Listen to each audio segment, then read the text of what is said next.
Today we'll change the rear pads and rear rotors for this 2018 Subaru WRX. We'll start off by loosening the lug nuts while the car is still on the ground. It just makes it easier to remove the wheel later.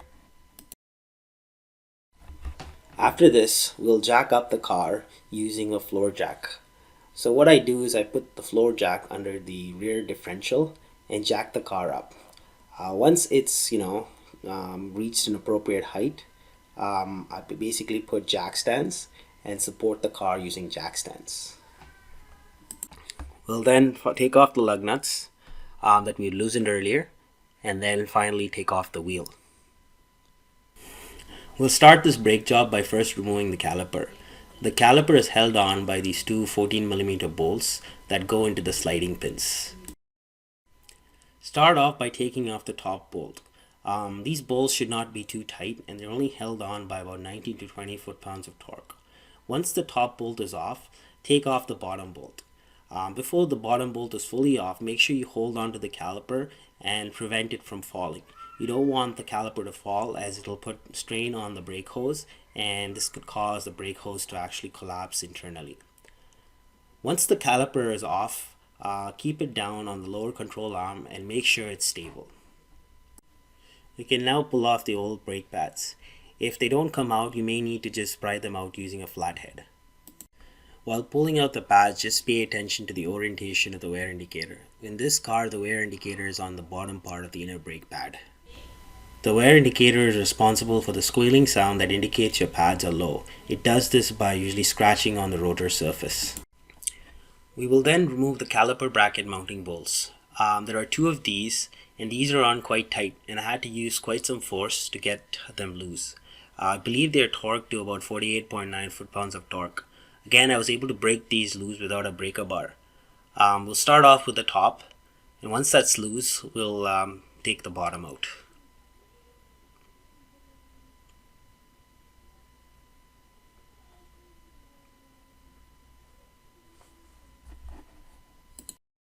Once these two bolts are off, the caliper mounting bracket will come off pretty easily. We will then go ahead and take off the rotor. To start off, we'll spray some penetrating fluid around the axle bolt as well as into the two screw holes on the rotor. This is to help with any rust that may have rust welded the rotor onto the hub. Next, we'll take a flathead screwdriver and remove this rubber grommet. This rubber grommet essentially hides the handbrake mechanism. You should be able to see now the handbrake mechanism through the hole. There is a gear located at the 6 o'clock of the brake dust shield.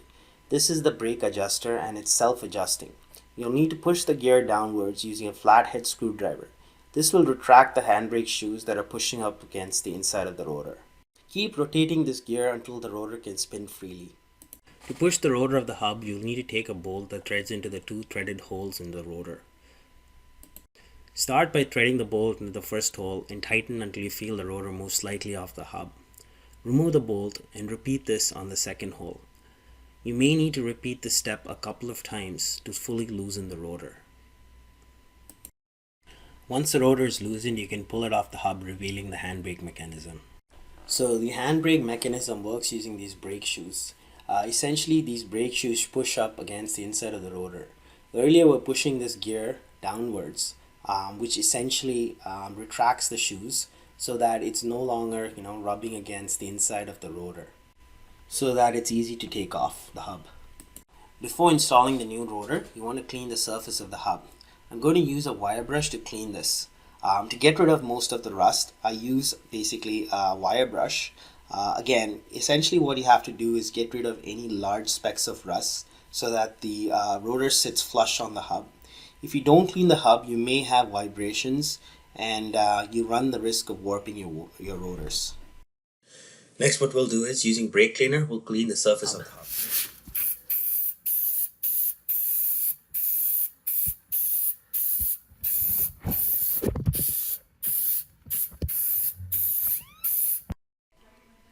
Next, I'll apply a little bit of anti-seize on the surface of the hub.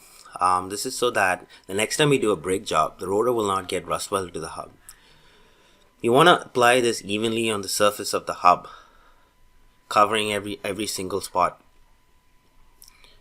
You'll also want to apply this on the rim around here, around the axle bolt.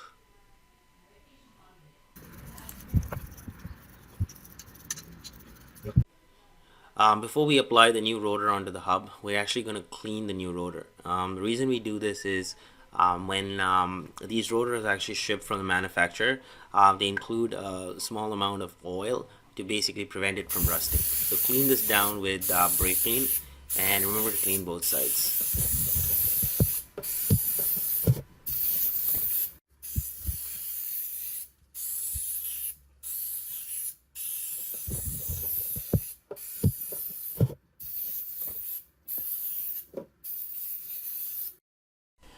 Next, I'm going to install the rotor onto the hub.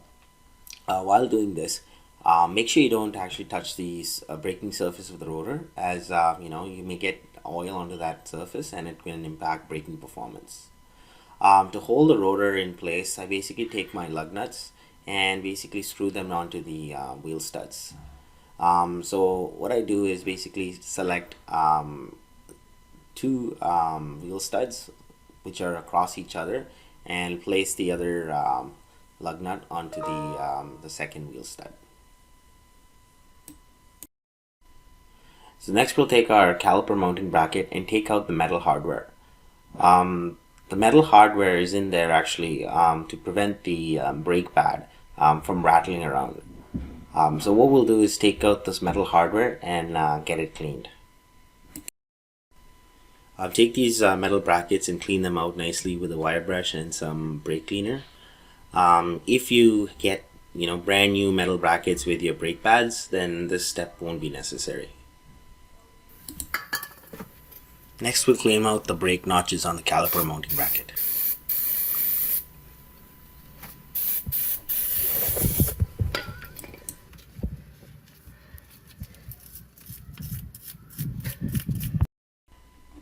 Next, we'll service the caliper sliding pins. To do that, what I'll do is actually pull on this nut so that the sliding pin fully comes out. We'll take that sliding pin and wipe it down. And once that's done, we'll take some brake lubricant and put that into the rubber boot of the sliding pin. We'll do that on both. And then we'll take our sliding pins once it's clean and put them back into the boot. Make sure the rubber boots seals properly. We don't want any dust getting inside. We'll do the same on the other side as well. Once that's done, what we want to do is we want to make sure that the pin goes up and down into the caliper bracket as smooth as possible. Next, you want to apply some grease to the brake notches on the caliper bracket.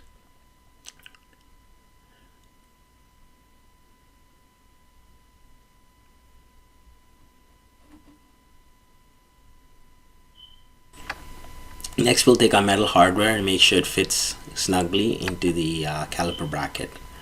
An improper fit will cause issues with the brake pads mounting properly.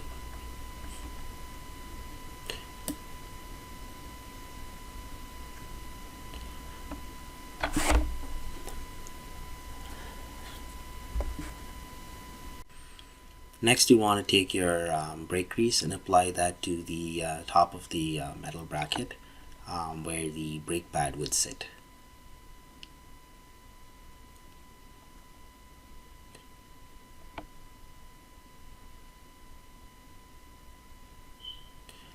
If you do get some extra, just make sure you wipe it down. We'll then mount the caliper bracket onto the rotor and we'll secure it with the two large 14mm bolts. You don't have to tighten it fully at this moment. I'll just tighten it as much as you can with your hands.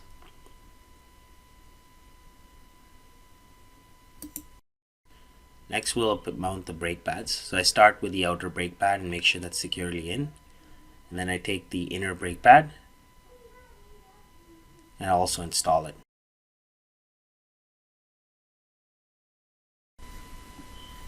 And there you go. Once the pads are installed, you'll want to spray down the rotor around the brake pads just to make sure that there's no grease on the rotors. Next, we'll clean the exposed metal on the caliper piston before we actually push it back into the caliper. So make sure you get rid of any dust and grime on the piston. Make it as clean as possible.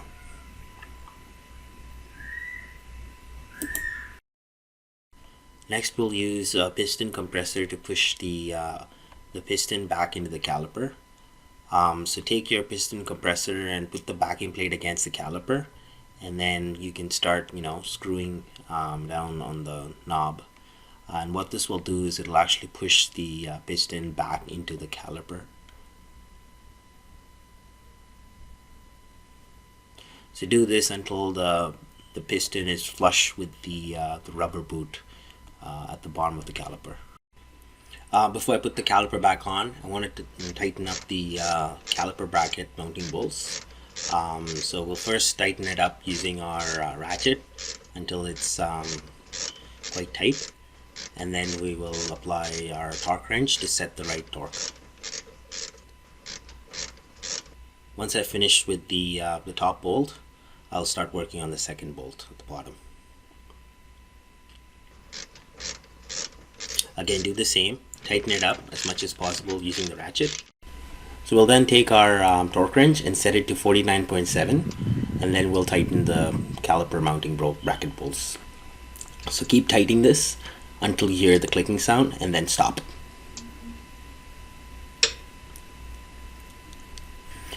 We'll do the same with the bottom bolt,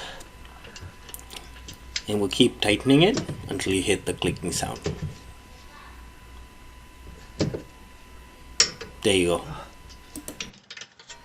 Once that's tightened, we can put the caliper back on. So position it correctly on top of the brake pads. Just be a little careful while doing this. You don't want to damage the rubber boots on the sliding pins. And once it's in position, you can then secure it with the 14mm bolt. So start with the top and hand tighten it.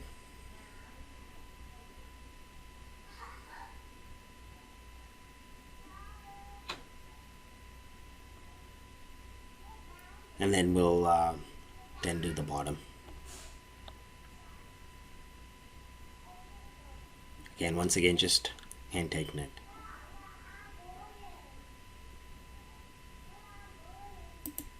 We will then tighten the top bolt using the socket and ratchet. Just be aware that the sliding pin nut will also need to be held down while tightening the bolt, otherwise it will spin. So I just hold this down using my fingers. Bolt. So do not tighten these bolts too much. We'll set the right torque using the torque wrench later. So just tighten it until it's hand tight. We'll do the same on the bottom bolt. So just remember, just hand tight, don't over tighten. Okay. We'll then take our torque wrench and set it to about 20 foot-pounds of torque. And we'll then tighten our caliper mounting bolts.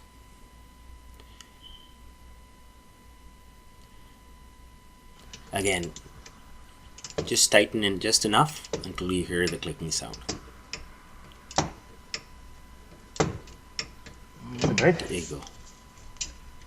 I don't want to tighten it too much. Do the same on the bottom bolt. Again, tighten until you hear the clicking sound. There you go. That's it. Let's take off the lug nuts that are holding the rotor down.